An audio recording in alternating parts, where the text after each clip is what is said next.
I stood in the humid summer heat, my face still throbbing, while the smell of burnt charcoal hung heavy in the air.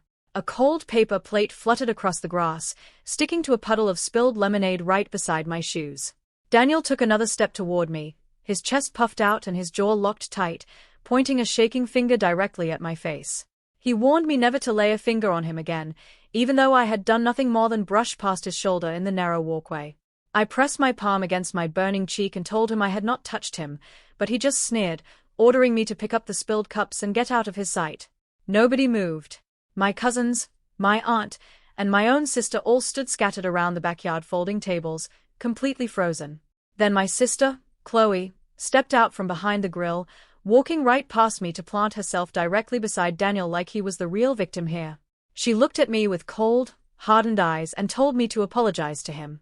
I stared at her in disbelief, reminding her that her husband had just struck me in front of everyone. Without missing a beat, Chloe shrugged and said I could either apologize or leave. I looked at the party decorations I had spent 3 hours putting up that morning and quietly said no. Daniel let out a loud, arrogant laugh, and Chloe pointed toward the wooden gate, telling me to get out. I walked to my sedan with my face burning and my hands shaking uncontrollably against the steering wheel. Behind me, I could hear Daniel loudly telling the rest of the family that I was just playing the victim as usual. I threw my purse onto the passenger seat, my phone buzzing with an urgent notification from a law firm, but I wiped away my tears and ignored it. Behind the fence, the party slowly dragged back to life, with people picking up their paper plates and Daniel raising his voice to sound confident again. I sat in my car looking at the house where my sister had just chosen a violent man's pride over my dignity, completely unaware that within 24 hours, everything they thought they owned would crumble beneath their feet. I drove home without turning on the radio, staring at the faint red mark on my face in the rearview mirror every time I stopped at a red light. I kept whispering to myself that I had done nothing wrong, but the silence inside my car felt heavier than the blow itself. When I finally walked inside my townhouse, I leaned against the kitchen counter and looked at an old framed photo sitting next to my coffee pot. It showed Chloe, our grandfather, and me smiling together in his backyard years ago, back when she used to wrap her arm around my shoulders and call me her favorite person. The memories kept coming back, making my chest ache with every single breath. I remembered watching Chloe's baby every single afternoon for nearly a year when she went back to work, never asking for a single penny because I loved my niece. I remembered paying off their overdue electric bills when Daniel lost his job, promising my crying sister that I would never tell a soul about their financial trouble. I was the person who always arrived early to decorate, the person who bought last-minute groceries, and the person who cancelled her own weekend plans whenever our grandfather needed a ride to his doctor appointments. I had spent years being the reliable sister, which somehow made me the easiest person to walk all over. Daniel's cruelty had not started at that barbecue. It had been building for years through subtle jabs masked as harmless family jokes. He constantly made fun of my career, poked fun at my single life, and interrupted me whenever I tried to speak at holiday dinners. Chloe always laughed it off, telling me that was just how Daniel expressed himself and that I needed to stop taking things so personally. Everyone else eventually fell in line, tolerating his disrespect simply because challenging him was too much work. Keeping the peace had meant swallowing my pride for nearly a decade, but as I touched my swollen cheek, I finally realized that keeping the peace had cost me everything. My phone vibrated on the counter for the third time, and I finally picked it up to play the message. A calm voice announced himself as Nathan Hayes from Hayes Legal Group, asking me to call him back immediately regarding the residential occupancy contract connected to my late grandfather's estate. I stared at the screen for a long minute, exhausted by the thought of conflict, but something inside me finally snapped.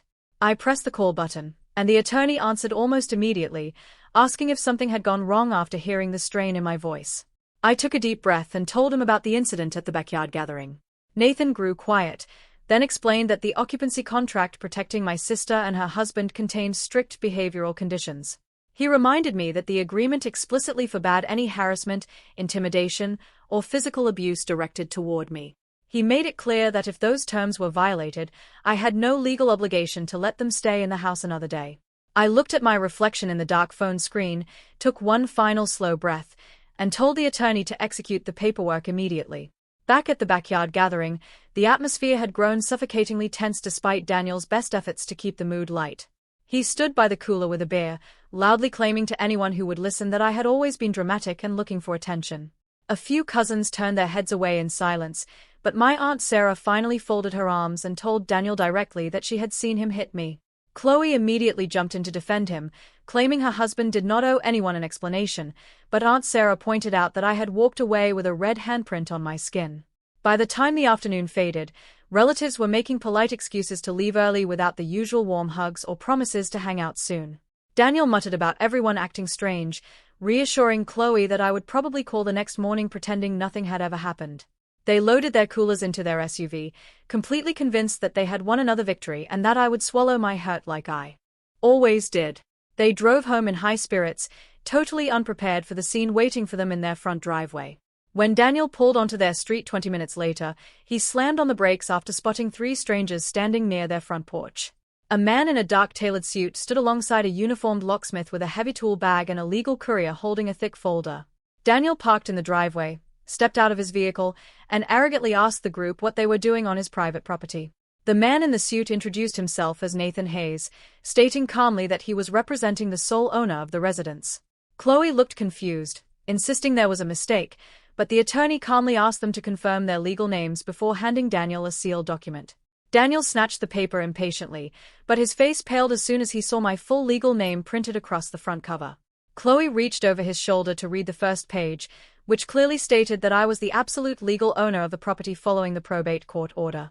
Daniel shouted that my wife had inherited the house, but Nathan pulled certified property deeds from his briefcase, proving our grandfather had legally transferred the entire estate directly to me months before his passing.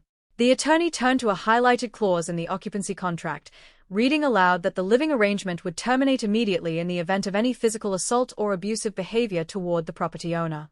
Daniel yelled that nobody could prove anything happened, but Nathan handed him a folder containing signed witness statements from several relatives at the barbecue who had already called the law firm. In total shock, Daniel pulled out his phone and dialed my Uncle Mark, demanding he tell the lawyer it was all a lie, but my uncle simply told Daniel that he was done enabling his toxic behavior before hanging up. Chloe sank onto the porch steps with tears streaming down her face, finally realizing the immense damage her silence had caused over the years. Meanwhile, the locksmith stepped up to the front door, inserted a heavy metal cylinder, and changed the lock with a sharp, echoing click. Daniel stood completely frozen on the concrete walkway, his posture deflating as he realized he no longer had any leverage, power, or home to return to. Nathan informed them they had 24 hours to gather their personal clothing, leaving them alone in the quiet driveway. Over the next few weeks, I began taking back control of my life without any interest in petty revenge or bitter arguments.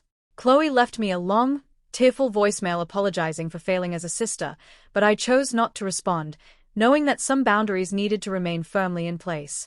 Relatives who had previously stayed silent reached out to express their regrets, and I accepted their apologies while maintaining my distance from anyone who only supported me when it was convenient. By late summer, I unlocked the front door of the home my grandfather had left me, filling the rooms with warm sunlight and fresh paint. I hosted a small gathering for the family members who had shown genuine kindness, enjoying a quiet evening where respect was given without demand. Looking out over the garden, I realized that walking away from that painful barbecue was not the moment I lost my family, but the exact moment I finally chose to respect myself.